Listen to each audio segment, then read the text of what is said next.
Ward number 125 से हमारे साथ राव सतबीर सिंह हैं। पंचायती उम्मीदवार के तौर पर उन्होंने अपना नॉमिनेशन किया है। मैं आपको बता दूँ कि अगर क्षेत्र की बात करें, तो ये गौ सेवक के तौर पर भी कहीं न कहीं अपनी पहचान बना चुके हैं और इन्होंने आज नॉमिनेशन किया था और उसके बाद ये लगातार जनसंपर्क अभियान कर रहे हैं। इनसे बात करेंगे, क्या प्रमुख मुद्दे रहेंगे, किस तरह का मैनिफेस्टो इन लोगों के पास तैयार है। इन सभी के लिए हमारे साथ राव सतबीर सिंह मौजूद हैं। इनसे बात करेंगे कि क्षेत्र में ये घूमे हैं, किस तरह की समस्याएँ देखी है, किस तरह विकास का एक मॉडल ये तैयार करेंगे, किस तरह इन लोगों ने अपनी-अपनी रणनीति तैयार की है, इसके बारे में हम विस्तार से चर्चा करेंगे। सतबीर जी, लगातार आप लोग जनसंपर्क अभियान कर रहे हैं। किसी भी कैंडिडेट के पर पंचायती उम्मीदवार का टैग नहीं लगा होता। राव सतबीर सिंह के पंचायती उम्मीदवार हैं।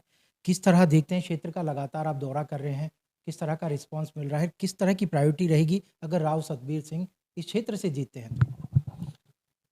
आपका मेरे क्षेत्र में बहुत-बहुत स्वागत है सबसे पहले तो। और हमारे आसपास के गाँव में एक पंचायत हुई थी, सभी गाँव की एक पंचायत हुई थी। उन्होंने आदेश दिया कि इस बार आप चुनाव लड़ें इस क्षेत्र से, छावला वार्ड नंबर 125 से, और क्षेत्र में जो रुके हुए काम हैं, जो आज तक नहीं हुए 50 सालों में, वो काम करवाएँ।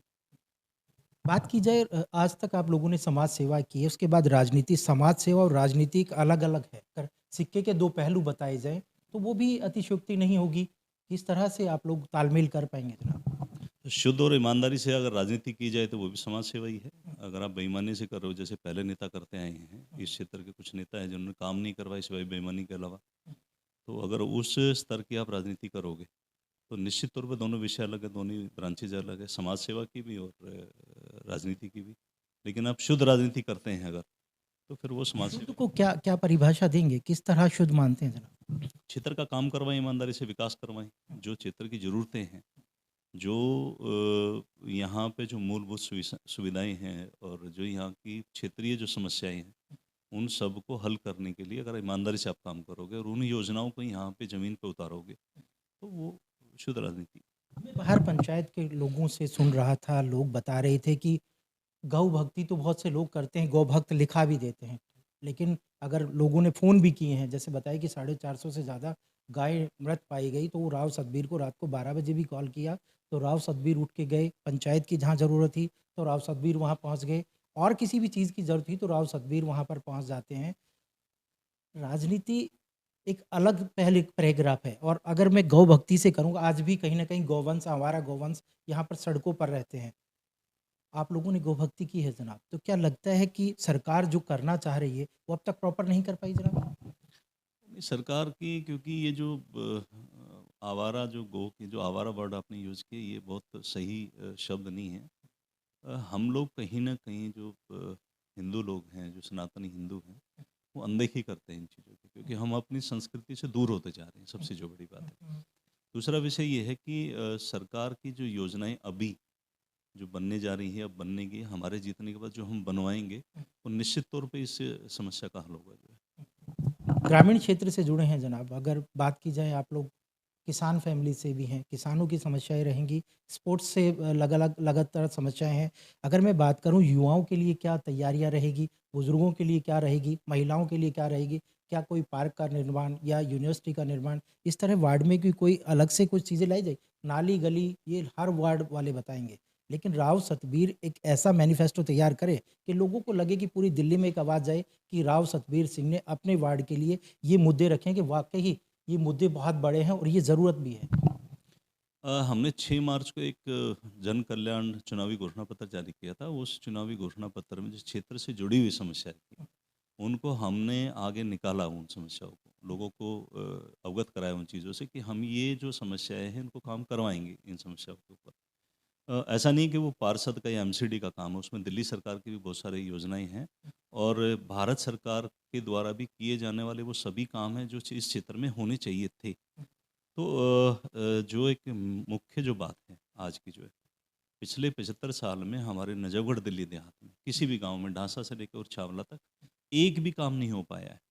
तमाम पुराने नेता हैं, उन्होंने प्रयास किया होगा, लेकिन उन प्रयासों का परिणाम नहीं निकला अभी तक जो है। तो हमारी पूरी कोशिश रहेगी कि इस बार हम इस क्षेत्र में नजफ़गढ़ दिल्ली देहात में एक ऐसा मॉडल दें जो पूरे भारत में प्रसिद्ध हो और पूरे भारत में इस मॉडल को देख के लोग काम करवाएँ। दिल्ली की बात करें तो दिल्ली में आम आदमी पार्टी की सरकार है, राव सतबीर सिंह हर रोज़ कहीं न कहीं चैलेंज करते हैं मुख्यमंत्री को, उनकी कमियाँ बताते हैं। क्या लगता है जनाब विकास करा पाएँगे? एक चैलेंज करके कि आप लोग यहाँ खामियाँ करें, क्योंकि अगर बात की जाए चाटुकारिता से तो लोग काम करा लेते हैं। राव सतवीर सिंह तो अलग तरीके से काम कराना चाहते हैं। चैलेंज करते हैं दिल्ली सरकार को कि यहाँ आप भ्रष्ट हैं, यहाँ गलत कर रहे हैं, और उसके बाद लगता है कि आपके वार्ड में विकास होगा जनाब। फ्री फ्री के झांसेबाज, फ्री फ्री के झांसेबाज और भ्रष्ट सरकार है केजरीवाल की। भ्रष्ट सरकार है, इससे ज़्यादा भ्रष्टाचारी सरकार आज तक दिल्ली में क्या पूरे हिंदुस्तान में दूसरी नहीं है। मैं केजरीवाल जी को चुनौती देता हूँ कि वो अपनी तमाम जो योजनाएं उन्होंने पहले चुनाव से पहले 2013 में जो घोषणाएं की थी, उन घोषणाओं को याद करें। फिर दोबारा जब विधानसभा चुनाव में उन घोषणाओं को याद करें। फिर तीसरी बार जब दिल्ली की जनता ने उनको एक अभूतपूर्व जो विजय दी थी, उस विजय से पहले उन्होंने जो यहाँ पे चुनावी घोषणाएं की थी, उनमें से अगर एक भी पूरी हुई तो बताएं। वो फ्री फ्री के झांसेबाज है। फ्री पानी और फ्री बिजली के वायदे के साथ आए थे, लेकिन दिल्ली में लाखों ऐसे कंज्यूमर हैं जिनके बिल आते हैं पानी के और जिनको बिजली के बिल आते हैं। और दूसरा ये है कि बहुत बड़ा स्कैंडल है बिजली का। उनको सब्सिडी मिलती है, उस सब्सिडी को खा जाते हैं ये लोग। उस सब्सिडी की आड़ में ये छापे डाल के जितने का बिजली कंपनी को कॉन्ट्रैक्ट मिला, दिल्ली सरकार रोज उनसे करोड़ों रुपए वसूलती है भ्रष्टाचार के रूप में। मैं खुले में बता रहा हूँ आपके चैनल के माध्यम से कि इनसे ज़्यादा भ्रष्टाचार आज तक किसी ने नहीं फैलाया। ये जो छापे डाल के अवैध तरीके से जो छापे डालते हैं बिजली के घरों पे, उसकी आड़ में लाखों लाखों रुपए की अवैध वसूली करते हैं। तो आप ये देखिएगा, जब मैं ये कह दूं कि मैं फ्री में ये काम कराऊंगा, तो फिर चार्ज किस बात का भाई? जी। और कम से कम दिल्ली देहात के किसानों से किस बात का चार्ज? सैनिकों को, जो हमारे क्षेत्र के सैनिक है, उन सैनिकों के घरों में, जो सैनिक दिल्ली भारत के बॉर्डर पे काम कर रहा है, दिल्ली में उनके घरों पे छापे किस बात के? जो यहाँ पे माई बैठी है, जो उनकी पत्नी बैठी है यहाँ पे, उनके घरों में ये धावा बोल के छापे डालते हैं। तो ये कहाँ की आपकी नीतियाँ हैं? भ्रष्टाचार की बात करें तो एमसीडी चुनाव में भी कहीं न कहीं 3 विधायकों पर भ्रष्टाचार का आरोप लगा है। गिरफ्तारी भी हुई है, उनके रिलेटिव की भी गिरफ्तारी हुई है। सिंह साहब किस तरह देखते हैं इसे? अब मैं बताया ना कि भारत में जो जब से देश आज़ाद हुआ है, या चुनावी जो व्यवस्था यहाँ पे रही है, और जितने भी पुराने नेता रहे हैं, जितनी पुरानी पार्टियाँ रही हैं, दिल्ली में आम आदमी पार्टी की सरकार इससे ज़्यादा बेईमान, इससे ज़्यादा भ्रष्टाचारी गवर्नमेंट अभी तक नहीं आई। और ना ही भारत में कोई एक ऐसा इकलौता उदाहरण है कि इनसे ज़्यादा भ्रष्ट कोई नेता रहा हो। डिप्टी सीएम का एक बयान बड़ा हाशिए पे है कि वो डिप्टी सीएम ये कहते हैं कि साहब आरोप लगाए, हमने टिकट के पैसे दिए और हमने नहीं दी। ये हाशिए की बात नहीं है जनाब कि स्वयंभू ही आप जाँच करते हैं और स्वयं ही आप जाँच से आप परे हो जाते हैं। इस तरह की मोनोपोलिसी वो करते हैं दिल्ली के लोगों को बरगलाने का प्रया एक और बात मैं आपको बता दूँ कि पंजाब में इनकी सरकार आती है तो 300 यूनिट बिजली की बात करते हैं। अगर आप बात करें कि स्कैंडल हुआ है, 200 यूनिट दिल्ली वालों को मिलते हैं, गुजरात में भी वो 300 बाँट रहे हैं। जो रेवड़ियाँ ये बाँटी जा रही है, दिल्ली की धरा से ये उठकर अगर बाहर अलग-अलग प्रांतों में जा रहे हैं, तो दिल्ली ने ऐसा क्या कसूर किया है कि 300 यूनिट पानी 300 यूनिट ये बिजली नहीं दे पा रहे हैं? अलग-अलग भ्रांतियाँ हैं, तो राव सतबीर लगातार इनके खिलाफ जो आवाज़ उठा रहे थे, क्या लगता है कि दिल्ली देहात की जनता जागी है सिंह साहब? इन लोगों के ऊपर जो इतने लंबे विषय में हम बात कर रहे हैं ना, तो सच में घिन आती है, क्योंकि भ्रष्टाचार को इतना लंबा, आपका सम्मानित चैनल है, इतनी लंबी बात करने का बनता नहीं है, इतनी लंबी चर्चा का बनता नहीं है। क्योंकि ये भ्रष्ट हैं, चोर हैं, बेईमान हैं, लोगों को धोखा दिया है इन्होंने। लोगों की जो एक आत्मा थी, जो उनका आत्मसम्मान था, उसके साथ खिलवाड़ किया इन्होंने। तो इन लोगों के बारे में ज़्यादा बात करना मुझे नहीं लगता कहीं पे कोई सही है। दूसरी एक बात हो रही कि अभी ये पंचायत में आप बता रहे थे कि बिजली को लेकर आप विदाउट जो पोल हैं, वहाँ पर बिजली के लिए तैयारियाँ करेंगे, वो किस तरह की है? थोड़ा आप बता पाएँ तो बेहतर होगा।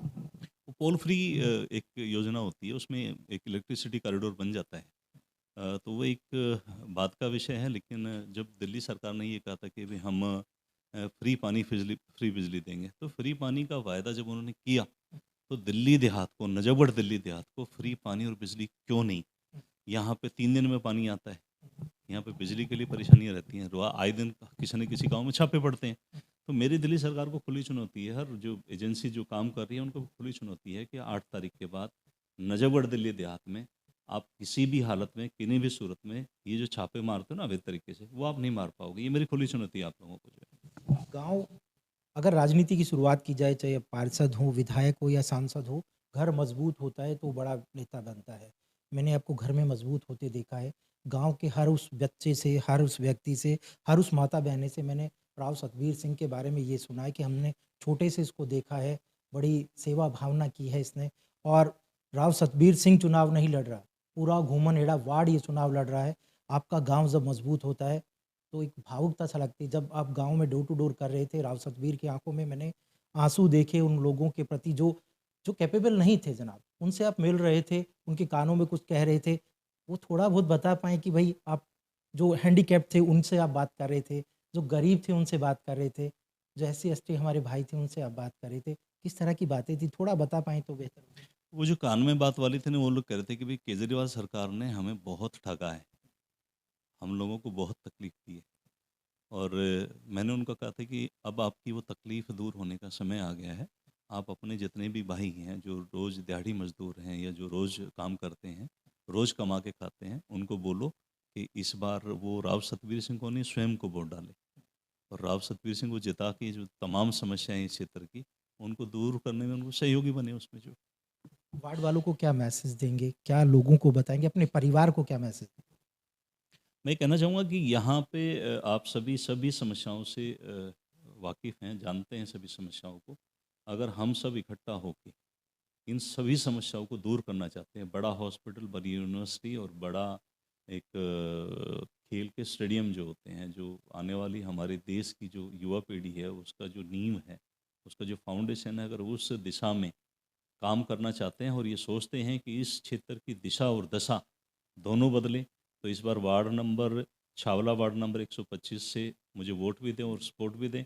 आप देखेंगे कि आने वाले 5 साल में आप लोग ये गर्व करेंगे कि भी छावला वार्ड पूरे हिंदुस्तान में एक मॉडल के रूप में निकला है, विकास का मॉडल लेके निकला है और यहाँ पे लोग तमाम देश की तमाम एजेंसियाँ विज़िट करने आएँगी कि भई यहाँ पे ऐसा क्या विकास हो रहा है कि इसकी चर्चा हो रही है। तो मैं पुनः आप सभी लोगों से निवेदन करूंगा कि इस बार आने वाले 4 दिसंबर को राव सतवीर सिंह के पक्ष में वोट डालकर ये विश्वास रखें कि उन्होंने स्वयं को वोट दिया और क्षेत्र के विकास के लिए वोट दिया, क्षेत्र में काम हो, यहाँ की तमाम समस्याएं दूर हों, इसके लिए आप लोगों ने वोट डाला है। बात करने बहुत बहुत धन्यवाद। नमस्कार।